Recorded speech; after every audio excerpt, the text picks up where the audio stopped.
Today we continue with our class Shabbos Kitchen. Today's class number 21.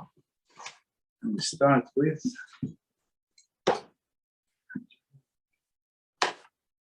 Sefer Chofetz Chaim. And this topic is about Rechilus. Today's topic Rechilus and attempting to avoid Rechilus. Very interesting. It is forbidden to tell someone, I'd rather not to tell. not to tell you what so-and-so said about you. So other person trying not to lie, right, on one hand, and avoid Rechilus. For this is implying that so-and-so said something negative about the listener. If the speaker honestly, though naively, intended to avoid speaking Rechilus, he violates only the rabbinical prohibition of Rechilus. However, if the implication was intentional, meaning let's just use a fantasy, what this guy actually spoke about it, right? Then the remark is classed as outright Rechilus, and he has transgressed a scriptural prohibition. So in this case, you're allowed to lie, I guess. Okay, so let's stop here. So we continue with our class Shabbos Kitchen, and we're on page 240 and 239. So we got up to the next topic, which is Tzovea. Tzovea means coloring. Okay, introduction. Tzovea, coloring and dyeing, is one of 39 Navas Melachas, forbidden on Shabbos. Okay, so they say see Shabbos Home Volume 2. So we actually covered it, chapter 22, for a lengthy discussion of this Halachos. In this chapter, we will focus on how this Melacha applies to food items. So just to remind us, it's not our topic, but to remind us, they had to dye the skins of the animals, right? And not only skins, even the wool, right? The wool also that they use for construction of the mishkan. Okay, so that's where it's coming from. Okay, so now we're talking about food only. Part 2, coloring food items for eating purposes. Generally speaking, the Melacha of Tzorea does not apply when coloring foods for eating purposes. This rule is known as Ein Tzivia B'Cherlin, right? What does it mean? This is, okay, so we're going to explain. This is true even if one's intention in coloring the item is to make it look more appetizing. For example, one may make a mix, colored juice into yogurt in order to encourage child to eat it. Okay. All right, that's okay, that's example. Number 3, for decorative purposes. Food is not meant to be eaten. That is not meant to be eaten, but displayed purely as decoration, may not be colored on Shabbos. For example, would be decanters filled with water to be used as a centerpiece. Okay, it is forbidden to color the water in decanters on Shabbos. So nobody's going to drink this water. Maybe this dye is not drinkable. I'm not sure. I don't know. Whatever this story is. So it was not for drinking, just for decoration. So it is not allowed on Shabbos. Number 4, food coloring. Although there is a dispute among the authorities regarding coloring food items with food coloring on Shabbos, it is best to follow the stringent view and not to use food coloring on Shabbos. On food item usually dyed with food coloring. Okay, we're going to see in practical examples what is it like. Food coloring, that's very interesting. And number 5, adding color to beverages. Most poskim rule that Halachos Tzovea do not apply to any type of beverages. According to this view, one may add instant coffee, tea to water on Shabbos. That was the question that was asked, right? There is no problem. without being concerned about violation prohibition of coloring. even though one therefore colors the water. Right? See practical application. Okay, of course we color the water, but I just want to drink coffee or tea. I don't care about the water being this color or that color. Okay, so it says, however, some poskim maintain that adding color to water is prohibited by rabbinic law. This is because it resembles the manufacture of certain types of paint, which are made by mixing dye into water. Even these poskim agree, however, that one is permitted to add color to other types of beverages, not to water, I guess. Seltzer had the same status as a water. Also, even according to this, here we go. To this view, the prohibition is limited to case in which the water is placed into the container before the coloring ingredients. For example, coffee is added. For only then does it resemble the manufacture of paint.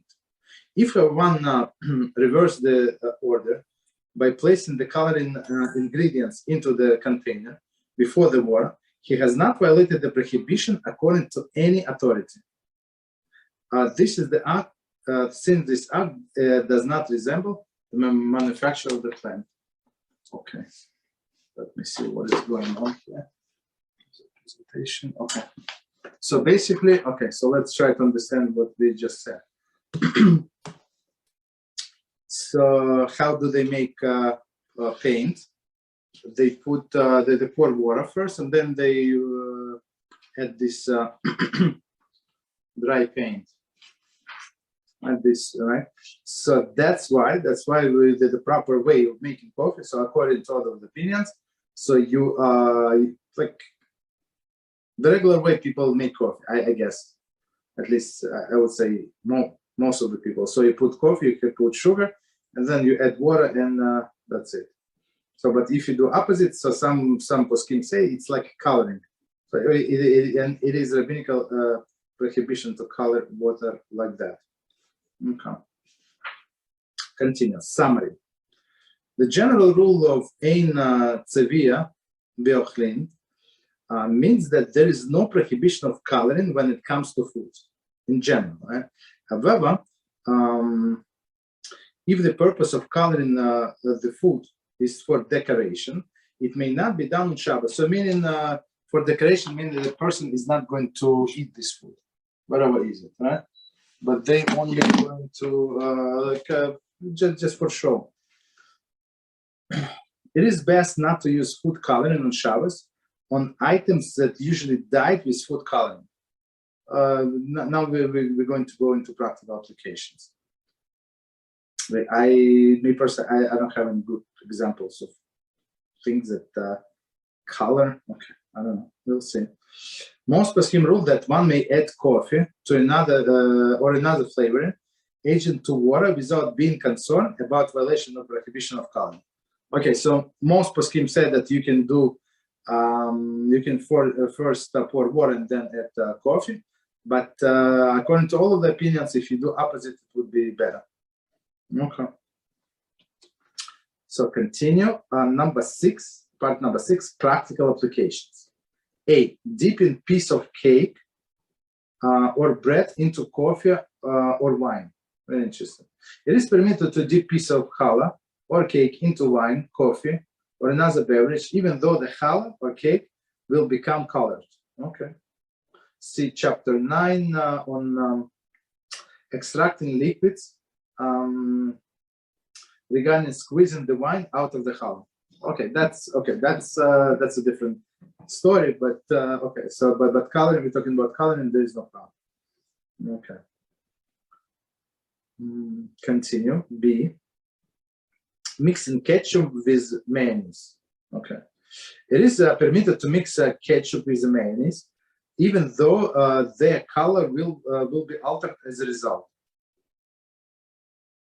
See also chapter 11 on the kneading to see the proper method.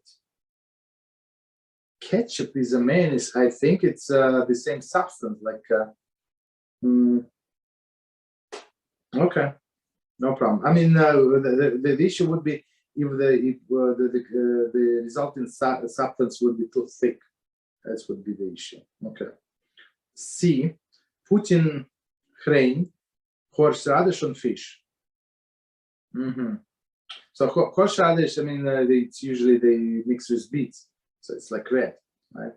It is permitted to put grain on fish, even though the fish will become colored. Okay. So no problem, because one more time we're not coloring for changing of the color. We just combine it to foods, and that's result, side effect. Okay. D. Making coffee. According to most poskim, one may mix instant pre-cooked coffee or tea with the hot water. This hot water, even though the coffee colors the water. Okay, okay. See note above, page 241, that we just read. Also, chapter 3, where it discusses that the hot water be in klisheni. Otherwise, adding a coffee into the could involve the violation of Melacha of cooking. Okay, so before we continue, so basically, what if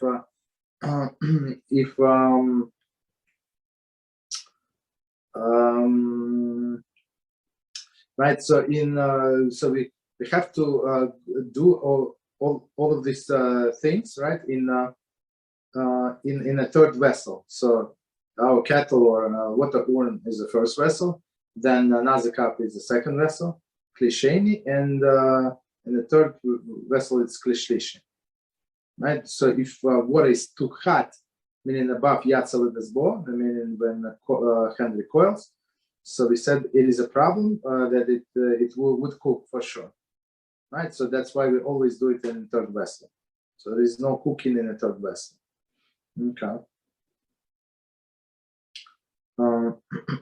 Okay, continue. Example E, putting syrup in water. Syrup in water. Making punch or colored lemonade. Interesting.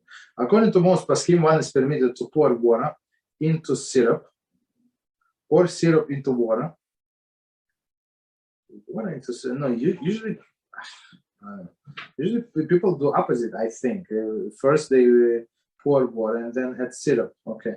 Even if one's intent is not merely to flavor the water, but also to make the drink look more appetizing, it is permitted.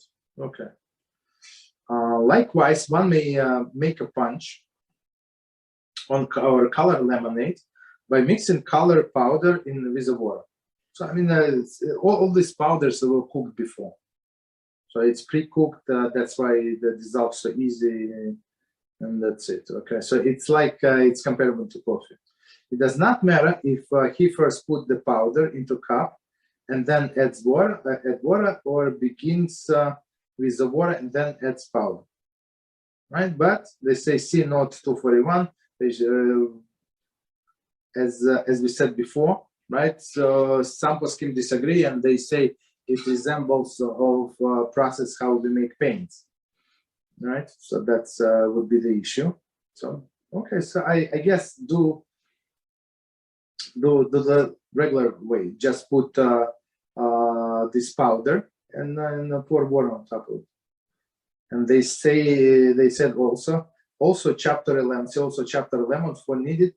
They can making paste out of the powder. So we said that just to remind us, we're not allowed to knead. Right, so what does it mean? We're not allowed to knead. We're not allowed to make a paste. What is paste? You have your dry ingredients.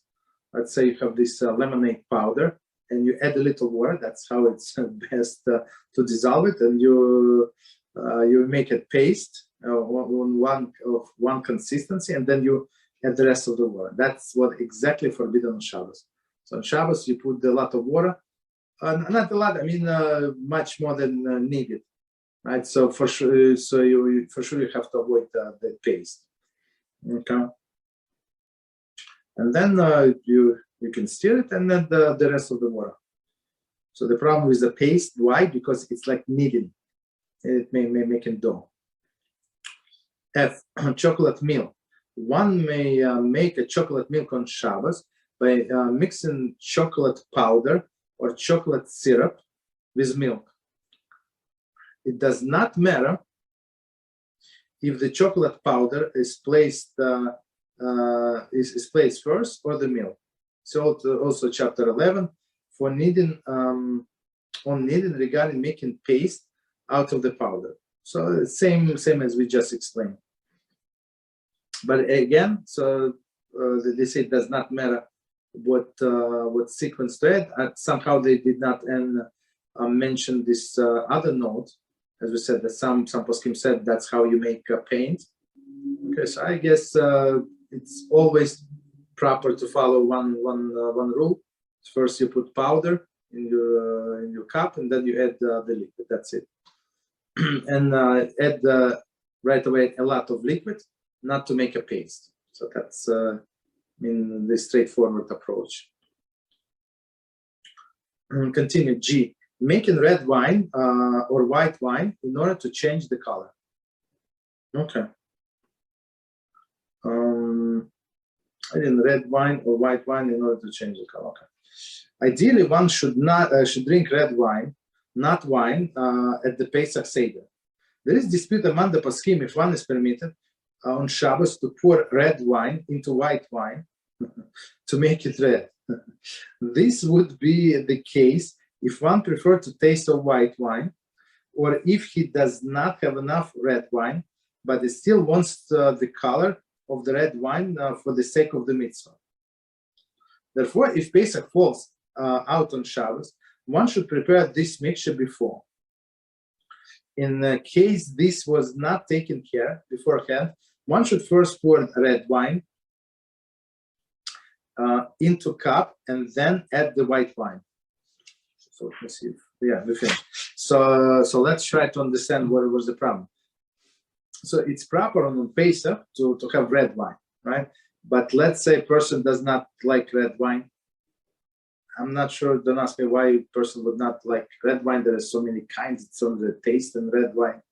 I don't know, just buy different wine, I guess. But let's say he does not like, she does not like, doesn't matter. So they can do white wine and add a little red. Okay, so it would look, maybe not red, but it would look a little pinky, right? Pink wine. Okay, no problem. So the problem is on Shabbos. Why? Because here we specifically, that's his intention is what? To make this wine red, right? It's all because of the color, not because of the taste, not because he wants to mix it together. No, it's all everything is because of the color. So they say, okay, so you can do opposite, right? You can add red wine and then add white wine. Okay, no problem. So we finish this chapter, and it's very small, because as we said in the beginning, there is not too much with apply for food coloring. We said there is no coloring with foods, but some exceptions, some stringencies, and it's mostly applied to to not food items. Okay, so chapter number 16, and Melacha Kasev writing. Introduction. So if you remember, in a previous book we spent a lot of time. I don't know, maybe 3 or 4 classes on this writing, but here it's only a few pages. So it says introduction. Kasev writing is one of the 39 Sabbath Melachas forbidden on Shabbos. In this chapter, we will discuss the Halachos of writing that apply to food items. Right. So just to remind us what is the problem with writing, because they would put the letters on the beams. They would stand. They would erect around the Mishkan itself, right, to create a courtyard, right? And they would put location of the beam. So it's like 7 beams from the south side, so stuff like that. So that's why they need to write for the purpose of the construction. Okay. So part number 2, of course, I mean, mostly it does not apply, but let's see. Mounting letters. It is forbidden to attach molded chocolate or marzipan letters into the top of the cake or on the top of the frosting on Shabbos in order to form a greeting such as Mazel Tov. So all of these letters are sold separately, so you can, right? So that's what we're not allowed to do. Mazel Tov, Happy Birthday, in order to, or other messages. Since the letter have no base, the act of them fastening them to a base included a Melacha of kasef, meaning writing. So, but if it would be a base, like what is a base? Like you have I don't know, cards, baby cards with olive base, right? So on these cards you have like background. So if you put letters together, there is no problem.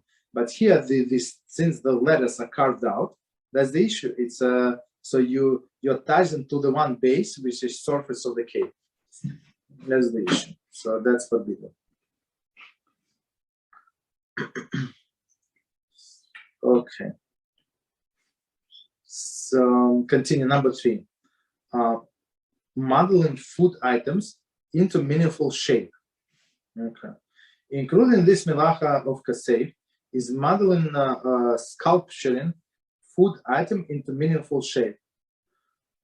Following are examples of the acts forbidden on Shabbos based on this Halachos. So just to remind us, writing means not only letters or symbols, only any meaningful shape. So a circle is a meaningful shape. A triangle is meaningful shape. Maybe straight line, straight line is not meaningful shape.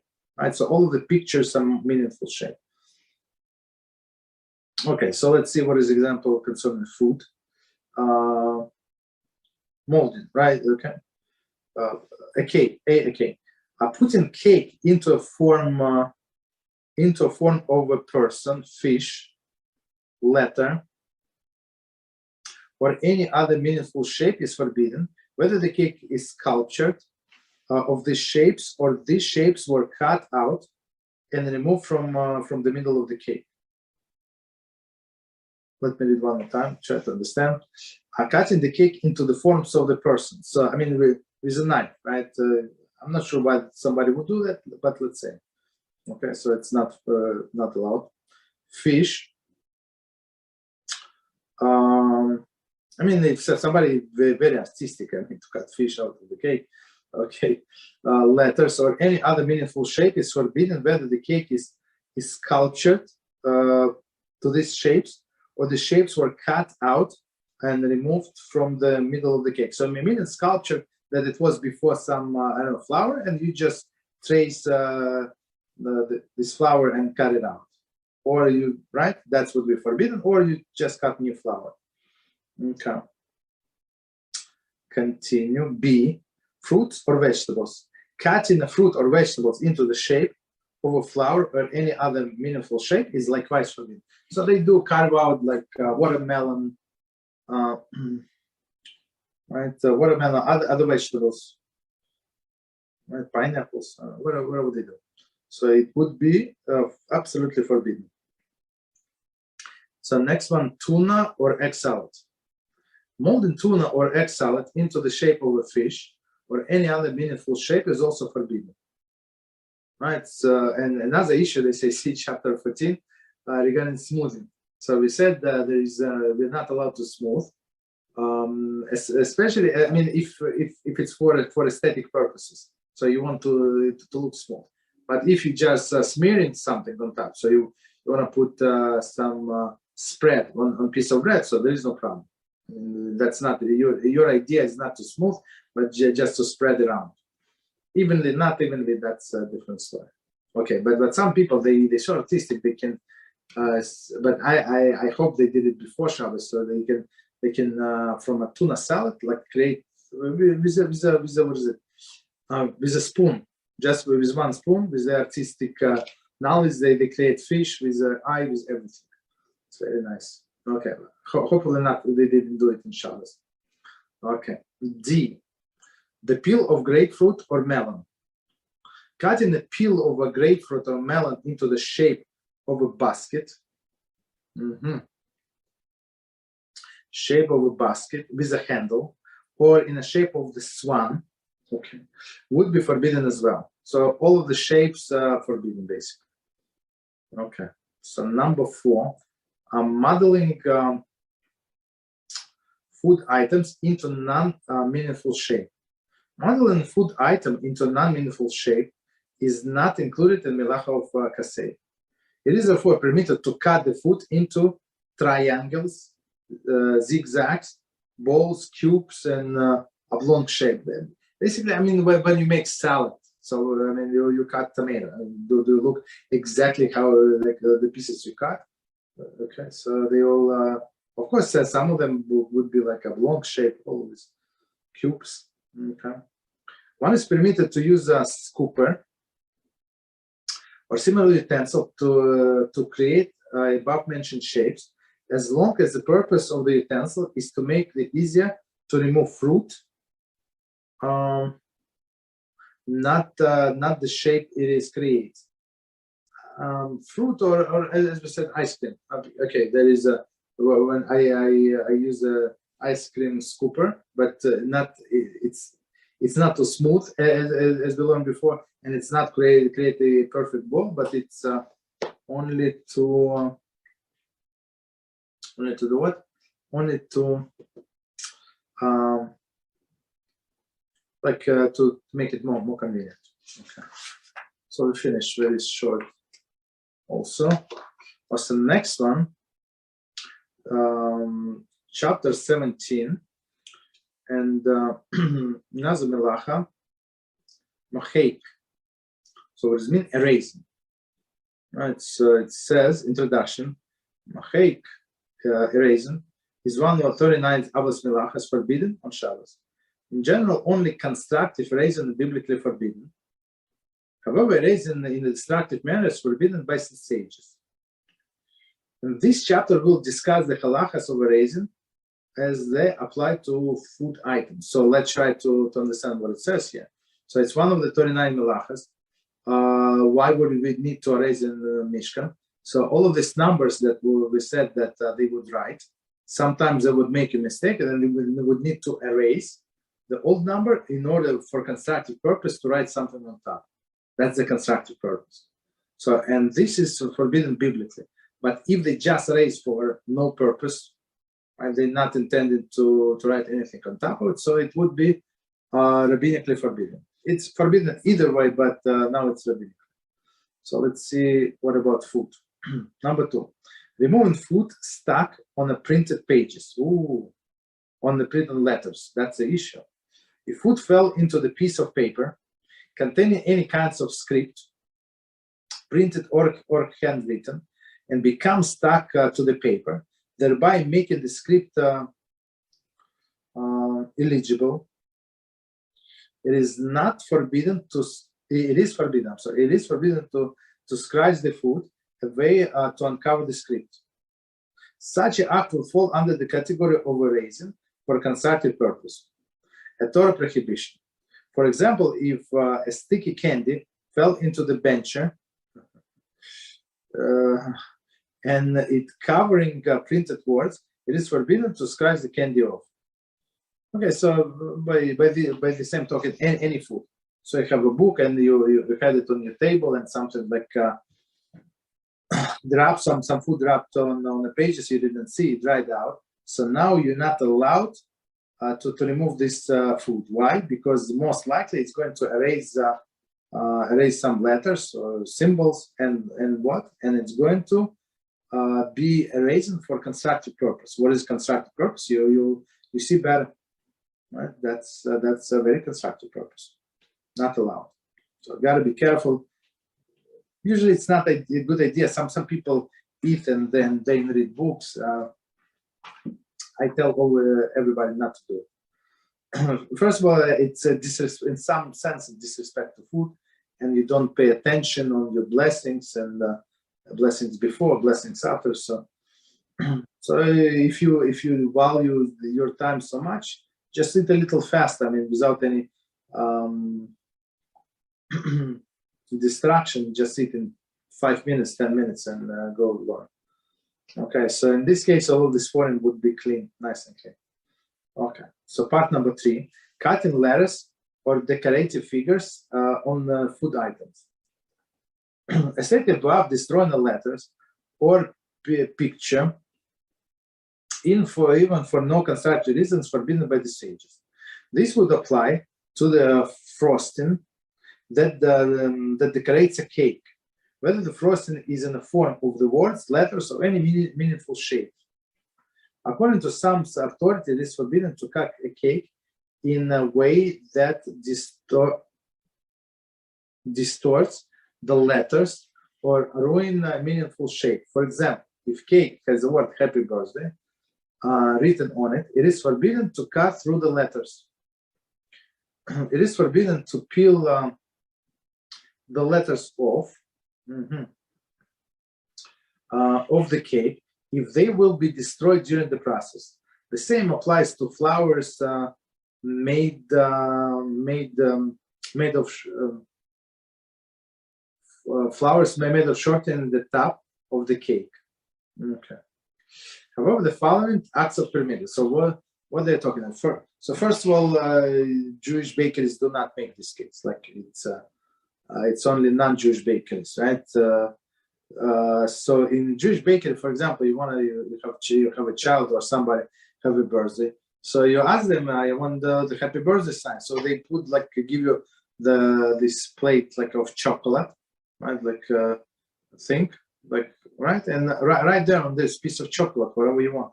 So everybody see that it's this boy's this girl birthday. They take out this piece of chocolate and you can eat it. You can eat it by itself. So eating is not destroying. It's not the regular way of raising. So let this child eat it, or just save it for after Shabbos. That's it. So there is no harm done. And they don't have any meaningful designs.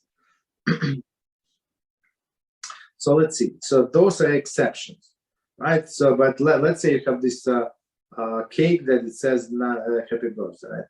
Cutting between letters. It is permitted to cut between letters and then eat the piece of the cake containing letter. So eating, as we said, is not raising. Okay, so you have "Happy Birthday" for whatever reason. So just cut between letters, no problem. The same between flowers. So you have flowers on the perimeter of the cake. So cut between the flowers. Take yourself a piece with the flower and eat the flower. That's it. B, separating a piece. If the cake was cut between the letters before Shabbos, but the piece of cake was left in place, it may be separated. One may separate the piece of cake on Shabbos. So basically, maybe they pre-cut before, right? And put it back together. So you see "Happy Birthday." Now you don't have to cut. You just pull out the piece and no problem. So that's allowed. So it's second solution. So next one, number 3, C, removing along with a sliver of cake.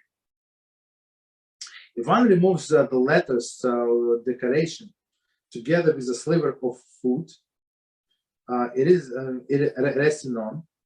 This is also permissible. For example, if one wants to remove the words "Mazel Tov" from cake, he should remove the sliver of cake frosting along with the words. So basically, I would say you cut from left to and from the right, or from right to left, this Mazel Tov, and just underneath, with a cream, with whatever topping, remove the whole words, the whole sentence, word, whatever is there, and put it in your plate, and no problem, you can eat like that. Okay. Next one. D, smearing before Shabbos.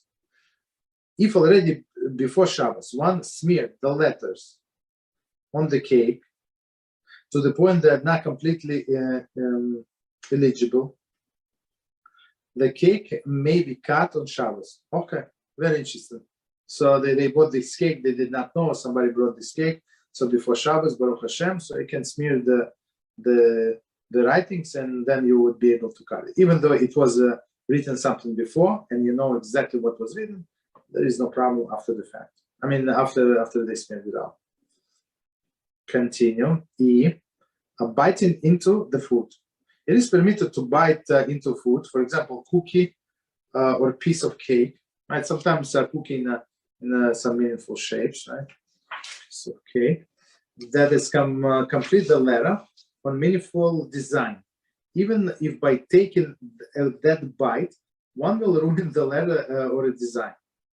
It is also permitted to bite into the tea biscuit that has a letter embedded into the cookie itself. So sometimes on the tea biscuits they have like the name of the company or the name of this biscuits. Okay, no problem. Next one. F. Figures in actual food items. So basically, when you eat, you don't have to put in your mouth the whole shape or the whole letter that is there. You can bite half of it. There is no problem whatsoever, or part of it. No problem. It's not eating. It's not destroying. It's not destroying in normal fat because it's food. That's what the food is designed for, to be eaten, not to look at it. Okay. F. Figures in actual food items. It is permitted to cut figures or shapes that are baked into the actual food items. There is a cake or cookie. Let's look at figures or shapes that are baked into the actual food items. So there is cake or cookie. Likewise, it is permitted to cut a food item. There is a meaningful shape, for example, gingerbread man, animal cracker, jellyfish. Okay, no problem. So part number 4, cutting non-meaningful shapes. It is permitted to cut decorations made of icing or other edible products that are in non-meaningful design. For example, straight line, curved line, zigzag, cube, triangle, oblong. Okay, so those you can cut any way you want. So the problem, I guess, with the flowers or some other like decorations. Okay, so but if you buy it from a Jewish bakery, it would not do all these things. I mean, it's simple halacha. Like you just tell them once and they know what to do. Opening, next one, part number 5. Opening packages or wrappers with letters printed on them. So that's a big issue with people who use this sugar from individual packets, or sugar sweeteners, sugar substitution. Right? That's a big issue because it's writing everywhere. So it's very hard. I mean, it's possible. You gotta be very, very careful to open up these packets. Okay, better drink in a house and don't use that. You want to do coffee, just drink in your house and come to the shop. Okay. When opening packages or wrappers, care must be taken to open them in a way that will not tear through letter or meaningful pictures. So as we said, you got to be very careful.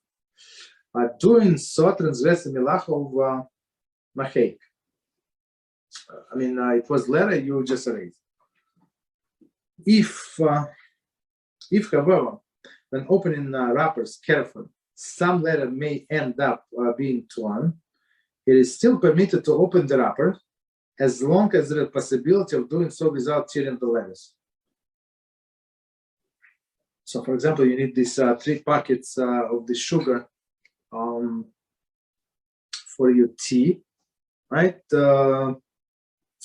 So even sometimes there is a problem, it's still allowed to open up. I would say just use scissors. If it's scissors available, I mean, the best, they're very precise and more likely that you're not going to tear something wrong. Okay. Continue. Tearing a wrapper with a non-meaningful design or shape, for example, triangle, square, zigzag, is not included in the Melacha of Macheik. Okay. So some wrapper. Okay.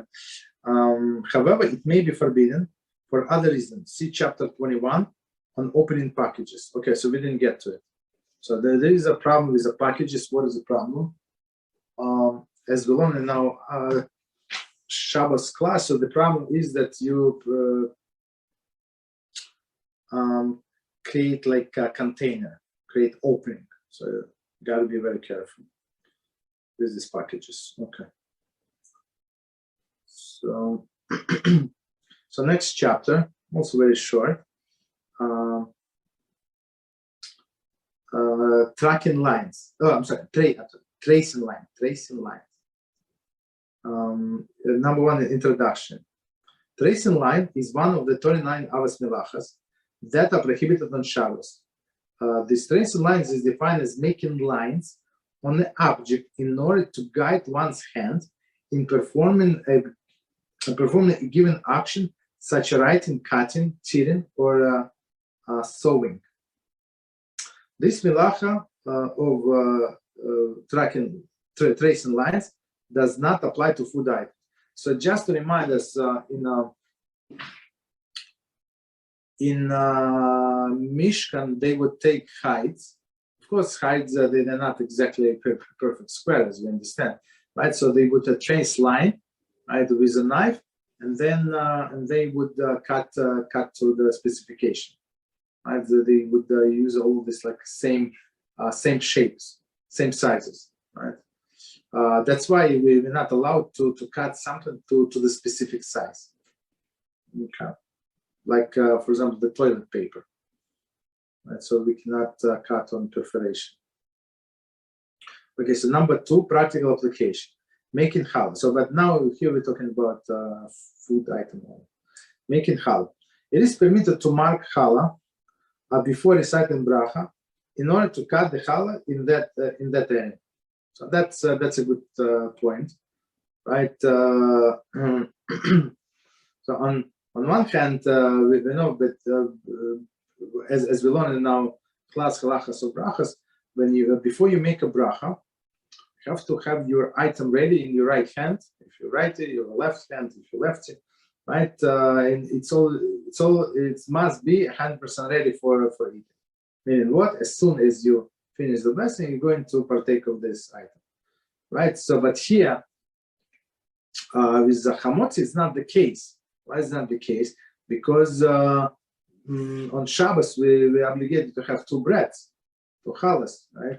Like a Mishnah. So, and on one hand, we have to say the blessing on two complete loaves. On another hand, we have to like cut and have this piece ready. So they say we make a little mark on a challah. It's like we started cutting process before we started before we said the blessing.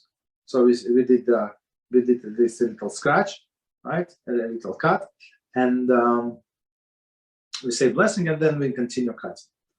That's the thing. So they say there is no problem. So it's not like you're preparing. Even you're preparing, but there is no problem.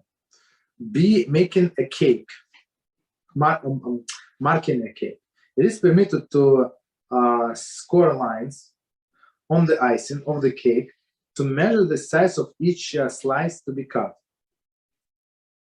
Right. So I mean, if you have only like 2, 3, 4 people, there is no problem whatsoever. I mean, this cake is more than enough. Right? But if you have more people, so we need to divide precisely, so everybody is going to get a piece, and they're going to be more or less the same. That's the thing. So you're allowed to make these calculations basically. 4 lines. Let's see. Okay, so actually we finished the chapter. Very short one. And next one is measuring and weighing. Introduction. The sages prohibit all forms of measuring and weighing on Shabbos, whether for commercial or personal purposes, meaning that weighing of commercial nature fall under the prohibition of engaging in business transaction. Okay, so we're actually learning about it. Although the transactions is not yet concluded, through this act, the sages forbade the measuring and weighing themselves. Okay, so in Shabbos, we're not allowed to use all of the measuring instruments, right? Unless we said, for example, for the need of the sick person, So, and you have this measuring cup, and you need the exactly like precise mix for that sick person or for a little child, so there is no problem. But otherwise, you're not allowed to measure. Why? Because that's how business is conducted.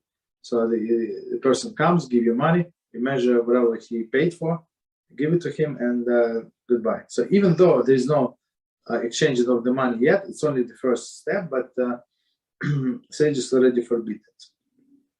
Continue.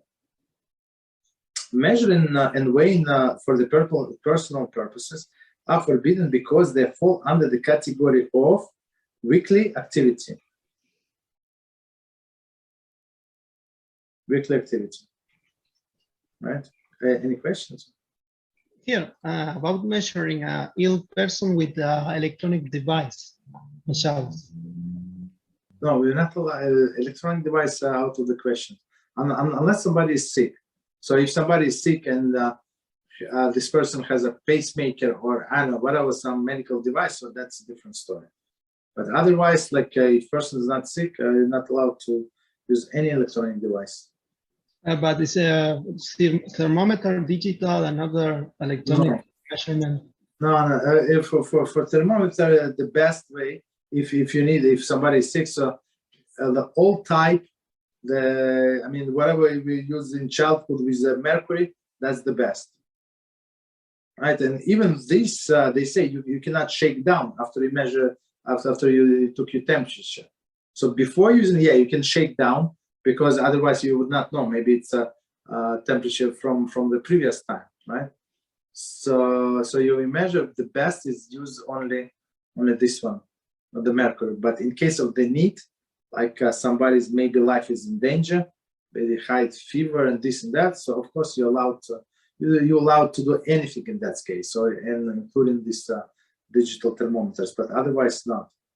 Okay. So one of the issues that you go, in some sense, you're writing, right? There was no letters, on the display, right? And now you taking your temperature, and now the numbers appear. You understand? That's one of the issues. But another issue is, besides the writing, is actually this. Measuring. Make sense? Okay, continue. So they say why? What is the problem? It's a weekday activity. That's what we do. Weekday, we measure. So weekday activity includes 3 types of activities. A, activities that resemble Melacha. B, activities that may lead to Melacha. And C, activities that detract from the holy and elevated aura of Shabbos. So let me read one more time, and we're going to explain. All right. So there is 3 types of activities that weekly activities, right? Activities that resemble Melacha.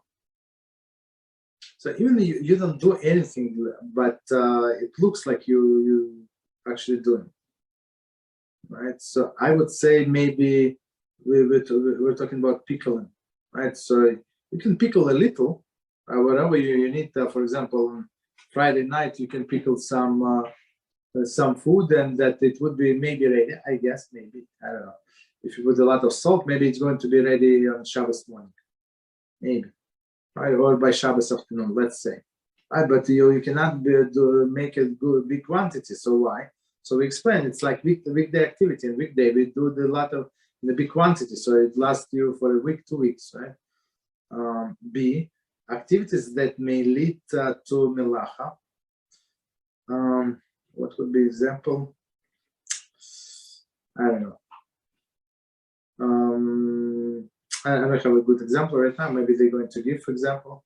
So C, activities that detract from the holy and elevated aura of Shabbos. So, for example, somebody wants to exercise, so they ate a lot on Shabbos, and now they want to take a walk.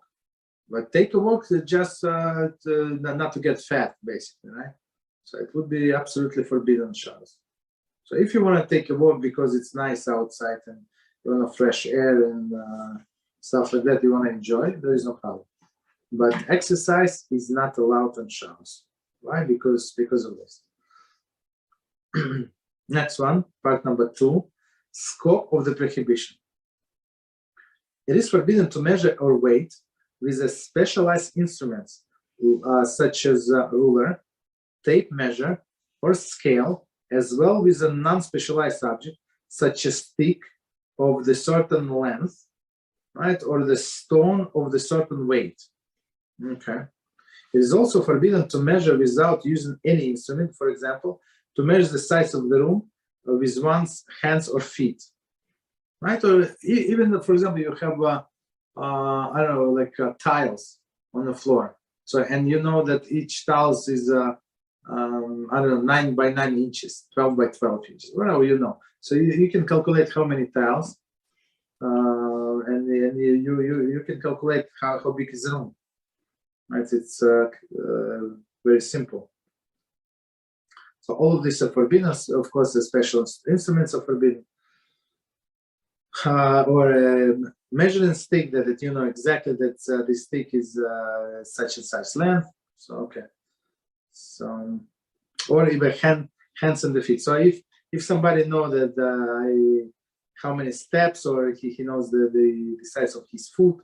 Okay, so all these measurements. It should be noted that specialized instruments are muktzeh under the category of kelim shelamachta leisur, a utensil prohibited use. Okay, so basically we cannot touch them, even all these weights and measuring things. The prohibition applies to the measuring for business purposes or the personal purposes, including preparation of food.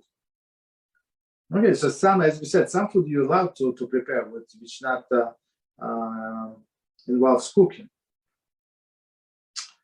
but you cannot measure. Thus, it is forbidden except for the sake of the mitzvah, or for the sake of the illness, to weight food on a kitchen scale to determine the proper size of serving, or to dole out the ingredients for a recipe in a precise amount with a measuring cup. I'm not sure what exactly they're doing with the measuring cup, but okay.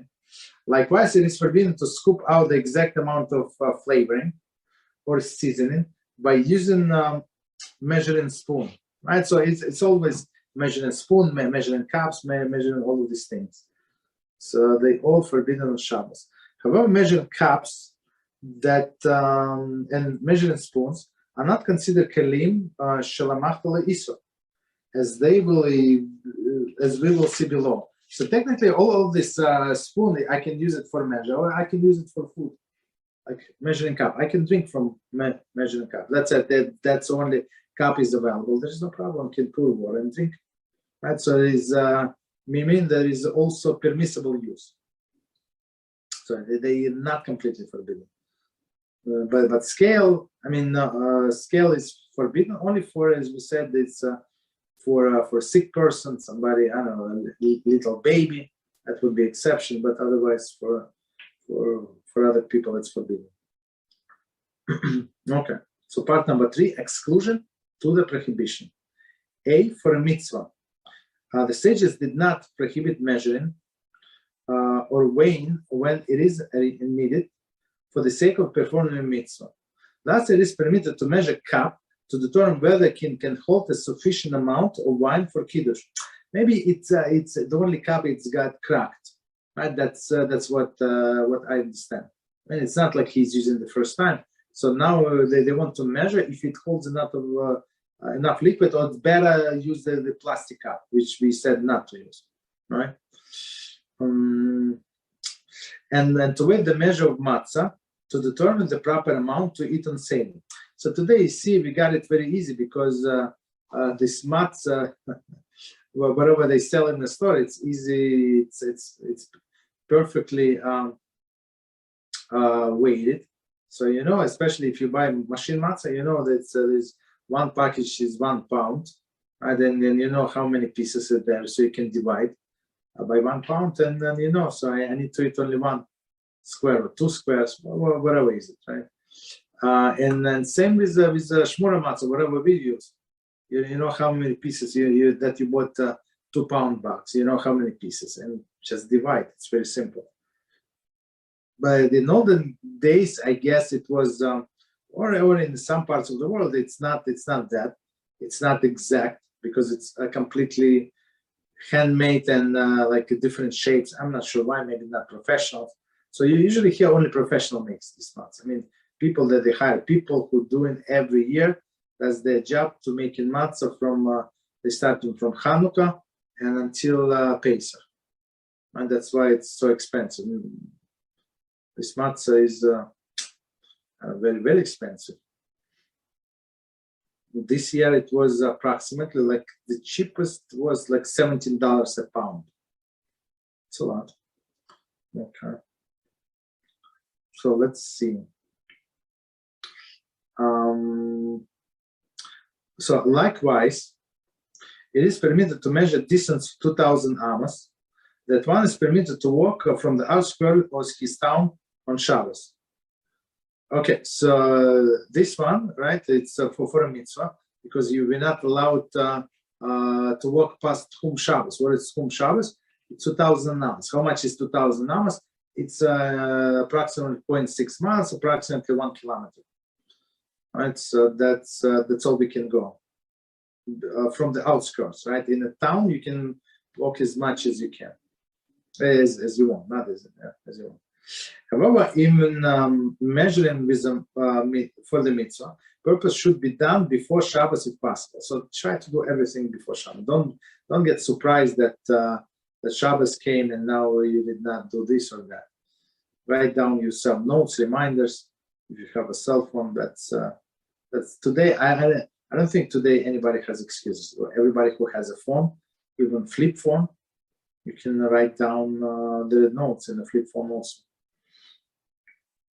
Okay. B, for a sick person or an infant. So we're talking about exception. Measuring for the benefit of the ill person is considered a mitzvah and is permitted. Okay.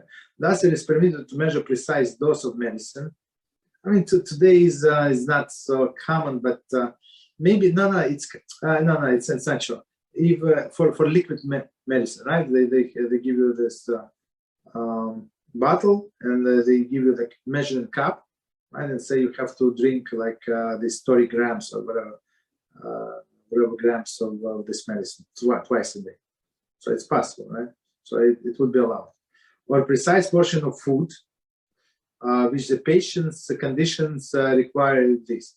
Okay, so I mean, the person's very sick, so only, I don't know, this 2 ounces of this food and 1 ounce of that food. So if you're allowed to measure. Specialized instruments may be utilized for this purpose. Okay, because as we said, we're doing it for mitzvah. However, a healthy person who is not on a weight reduction diet may not, who is on a weight reduction diet, may not measure precise portions on Shabbos unless the precise measurement is needed. I mean, but this person can prepare everything before Shabbos. I'm not sure why he has to go to extremes, right? And many times, maybe like plus or minus, it would be preferred, not to get exact. An infant is considered ill person. One is therefore permitted to weigh or measure food or liquid for the infant up to approximately 2 or 3 years, depending on the size and constitution of the child, even with a special measuring spoon.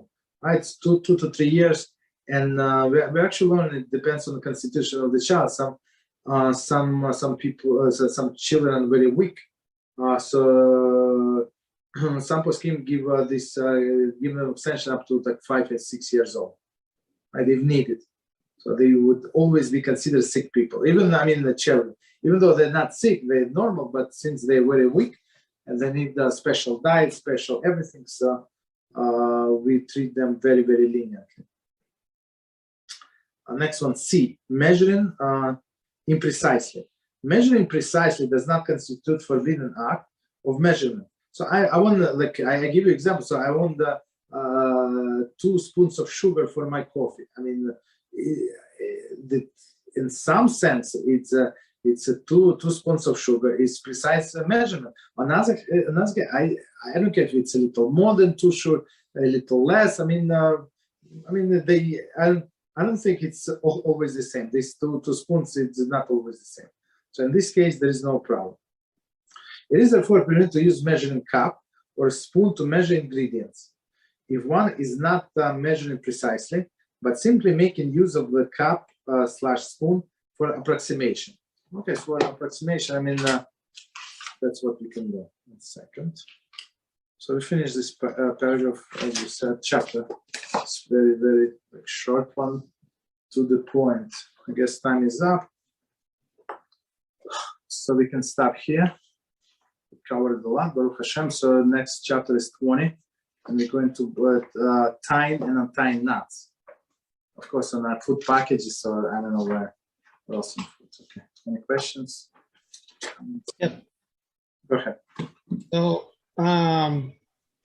on Shabbos, is it permitted to take benefit of a public TV screen on the city center that is broadcasting music? I would say it would fall under this weekday activity. So is it 100% forbidden? No, I mean, you're not doing anything. Right? You're just walking by, let's say, right? You walk in to see your friend, and they have a big screen outside, and they broadcasting something. So if you look, I mean, it's not 100%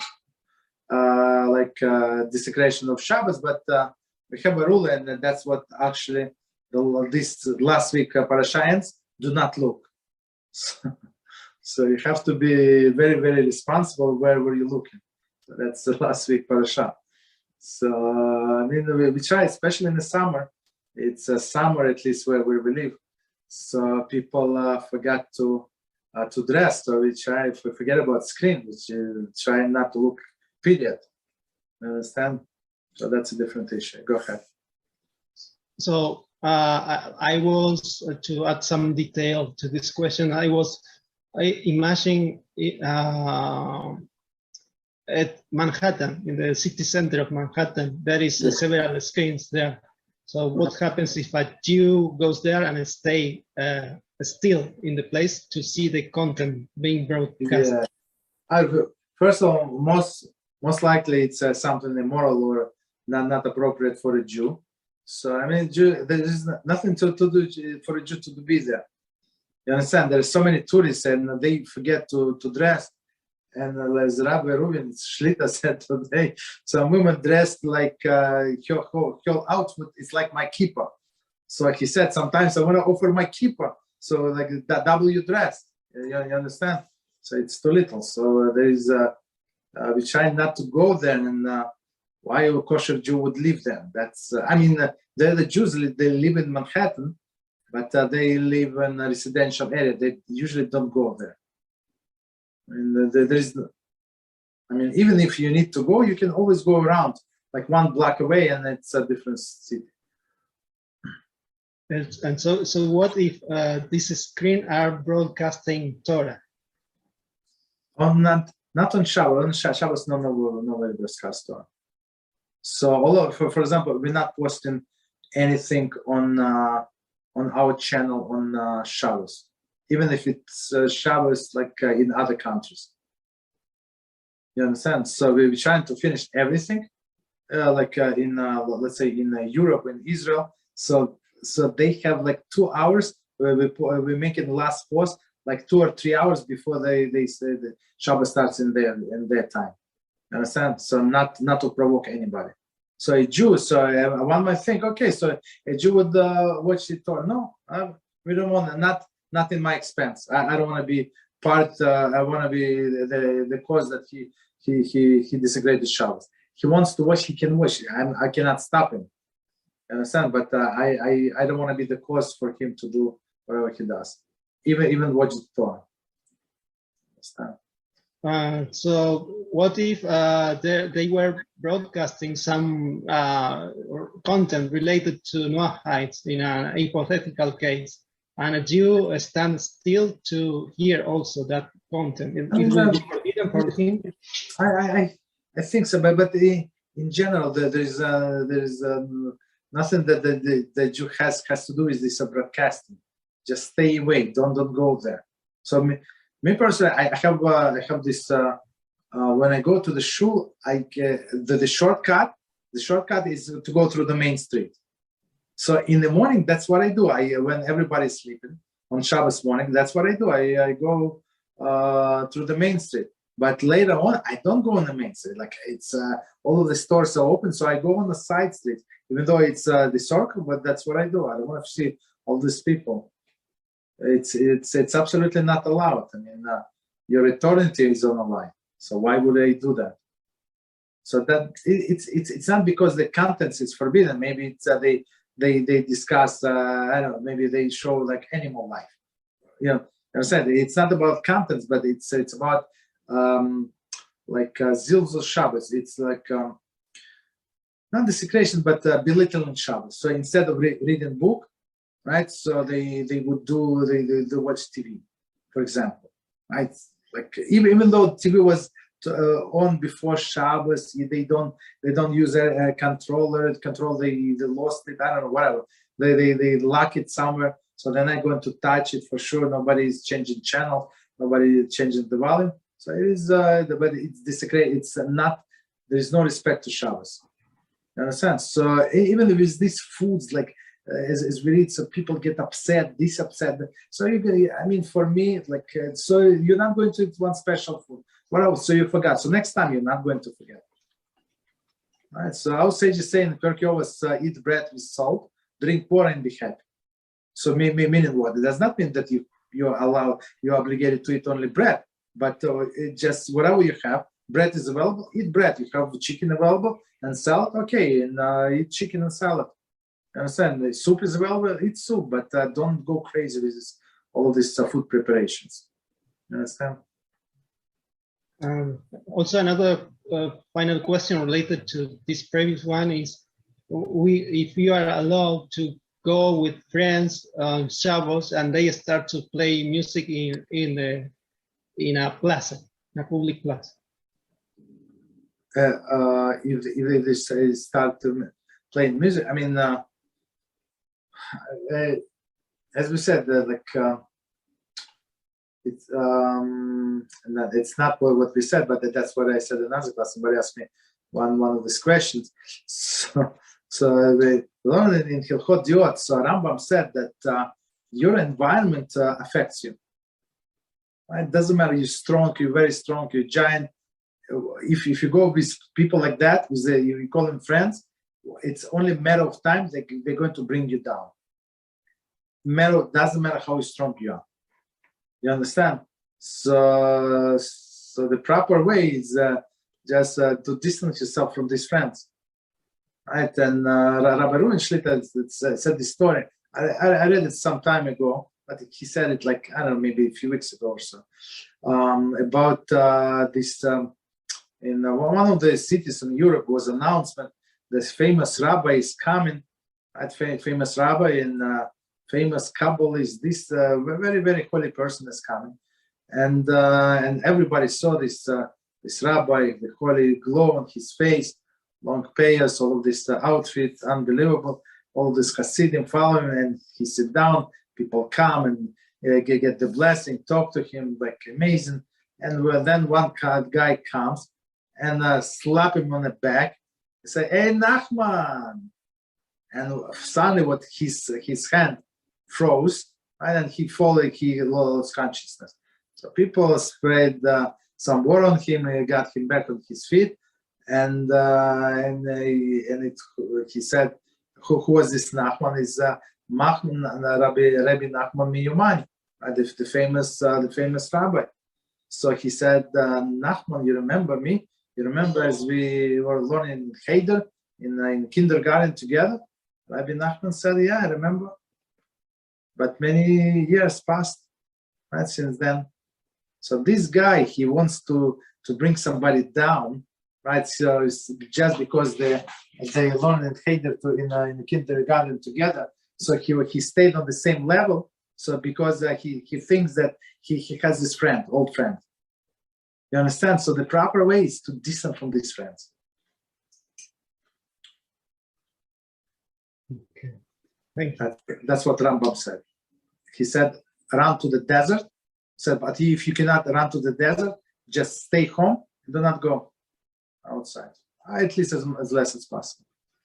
All right, so let's stop here. All right, so tomorrow we're going to continue with our Kitzur class. Thank you very much and good night.